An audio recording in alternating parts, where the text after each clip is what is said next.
Hello बच्चों, welcome to physics in nature the channel where you can clear all the concept related to physics. तो बच्चा, हमने NCERT के first chapter के solution की series start कर रखी थी। तो हमने उसके अंदर कुछ क्वेश्चन देख लिए थे। आइए अब देखते हैं नेक्स्ट क्वेश्चन।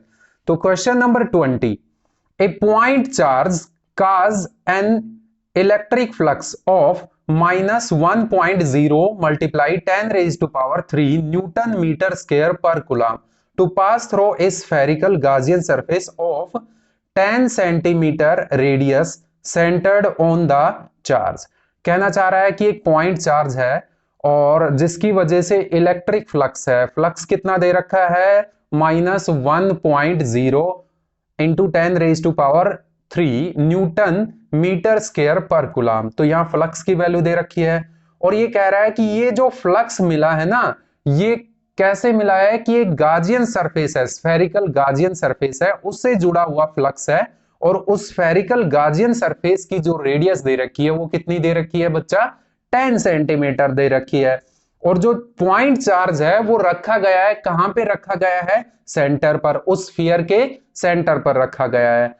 तो देखते हैं अब ये जो चीजें हमें दे रखी है नोट करते हैं एक बार। अब देखिए यहां पर इलेक्ट्रिक फ्लक्स की वैल्यू दे रखी है हमें हमें माइनस का 1.0 multiply 10 raise to power 3 newton metre square 10 raise to power +3 है। ये मैंने -3 +3 न्यूटन मीटर स्क्वायर पर कूलम। ये हमें फ्लक्स की वैल्यू दे रखी है उस गाजियन स्फेरिकल गाजियन सरफेस से जुड़े हुए इलेक्ट्रिक फ्लक्स की, और उसकी रेडियस दे रखी है। ठीक है, जो रेडियस दे रखी है गाजियन सरफेस की, वो रेडियस दे रखी है 10 centimetre. That means 10 multiply 10 raise to power -2 metre, और आप इसको 10 रेज टू पावर -1 मीटर लिख सकते हैं।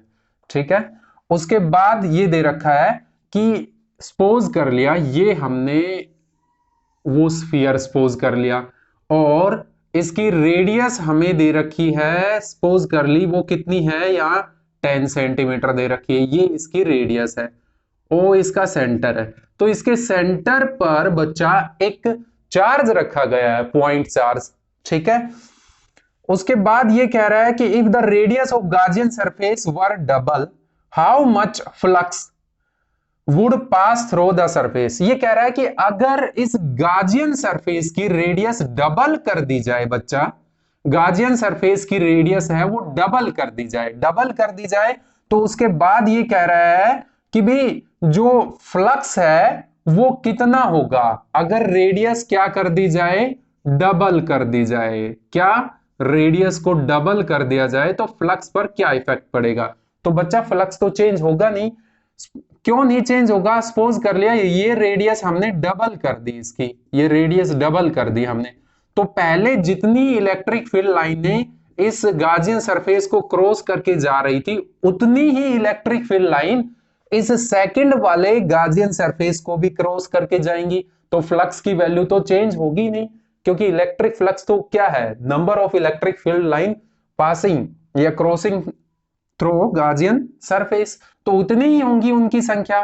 तो फ्लक्स क्या रहेगा? रिमेन सेम रहेगा, मतलब कोई चेंज नहीं होगा, नो चेंज। फ्लक्स के अंदर कोई भी चेंज नहीं होगा। और इसी का जो सेकंड पार्ट दे रखा है बच्चा, वो कह रहा है what is the value of point charge. हमें पॉइंट चार्ज की वैल्यू निकालनी है कि यहां जो सेंटर पर रखा गया पॉइंट चार्ज है उसकी वैल्यू निकालनी है। तो देखिए इस पॉइंट चार्ज की हम क्या निकालते हैं? वैल्यू निकालते हैं। तो मैं ये जो हमने ड्रॉ किया है ये रफ कर देता हूं। इस पॉइंट चार्ज की वैल्यू निकालनी है। तो फ्लक्स दे रखा है और फ्लक्स क्या होता है? क्यू नेट और डिवाइडेड बाय एप्सिलॉन नॉट। तो यहां से उस चार्ज की वैल्यू क्यू नेट की वैल्यू आ जाएगी फाई ई और इंटू एप्सिलॉन नॉट। वैल्यू हम पुट करते हैं बच्चा, तो इलेक्ट्रिक फ्लक्स। अब देखिए नेगेटिव तो ये शो कर रहा है कि electric field line radially inward है, मतलब फ्लक्स है वो रेडियली इनवर्ड है। तो आपको माइनस साइन से कंफ्यूज नहीं होना है। तो माइनस का 1.0 मल्टीप्लाई 10 रेज टू पावर 3 और एप्सिलॉन नोट की वैल्यू रखेंगे तो बच्चा कितनी होगी, ये आप सभी को पता है 8.85 मल्टीप्लाई 10 रेज टू पावर -12। तो जब आप इसको सोल्व करेंगे तो माइनस का क्या आ जाएगा 8.85 into 10 raise to power -9 coulomb, और आप इसको लिख सकते हैं माइनस का 8.85 नैनो कूलाम। इतना चार्ज गार्जियन सरफेस के अंदर सेंटर पर रखा गया होगा। आई होप आपको ये क्वेश्चन बच्चा समझ में आया होगा। तो नेक्स्ट क्वेश्चन देखेंगे किसी अगले वीडियो के अंदर।